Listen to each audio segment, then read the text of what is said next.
በየቀኑ ከበርካታ ሰዎች ጋር እንገናኛለን። ደግሞ በብዙ የህይወት ውጣ ውረዶች ውስጥ እናልፋለን።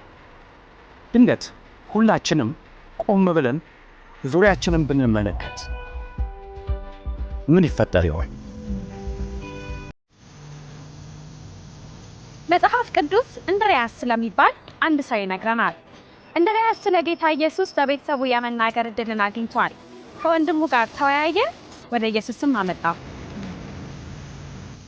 አንተም ልክ እንደ እንድርያስ የወንጌል ማብሰሪያ ቦታ የምትኖርበት ቤት፣ የምትሰራበት መስሪያ ቤት፣ የምትማርበት ትምህርት ቤትና በተለያየ የህይወት አጋጣሚ የምትደርስባቸው ስፍራዎች ሊሆን ይችላል።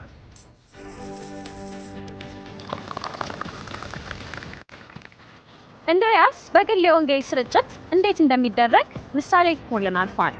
ሁላችንም የእሱን አርአያ በመከተል በዙሪያችን ያለውን ዓለም በእግዚአብሔር ፍቅር ልንደርስ እንችላለን።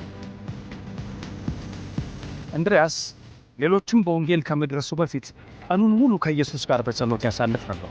ዛሬ ጌታ ኢየሱስ ክርስቶስ በአካል ከኛ ጋር ባይኖርም እንኳን በጸሎት ከእርሱ ጋር ልንነጋገር እንችላለን። እኛም ስንጸልይ እግዚአብሔር ጸሎትን ሰምቶ ሰዎችን እንደሚለውጥ እንገነዘባለን። እንድርያስ በህይወቱ ከሰዎች ጋር ጓደኝነት ለመፍጠር መንገድ ይፈልግ ነበር። ከዚህም የተነሳ ዘመዶቹን እንዲሁም ታዳጊዎችን ወደ ኢየሱስ አምጥቷል። ልክ እንደ እንድርያስ ስለምንጸልይለት ሰው ወደ ቤተ ክርስቲያን ስለመሄድና ስለ መለኮታዊ ጉብኝት ለኢትዮጵያ መርሃ ግብር ልንነጋገር እንችላለን። በዝግጅቱ ላይ ይዘናቸው በመገኘት በኋላም ሕይወታቸውን ለክርስቶስ ለመስጠት የወሰኑትን መከታተል እንችላለን። በማንኛውም ጊዜና በማንኛውም ሁኔታ ውስጥ ያሉ አማኞች ሁሉ አንተም ጭምር እንድርያስን ልትሆን ትችላለህ። አንቺም እንድርያስን ልትሆን ትችያለሽ። እኔ እንድርያስ ነኝ።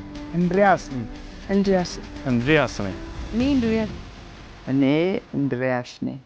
እንድርያስን ለመሆን ራስዎን ይሰጣሉ?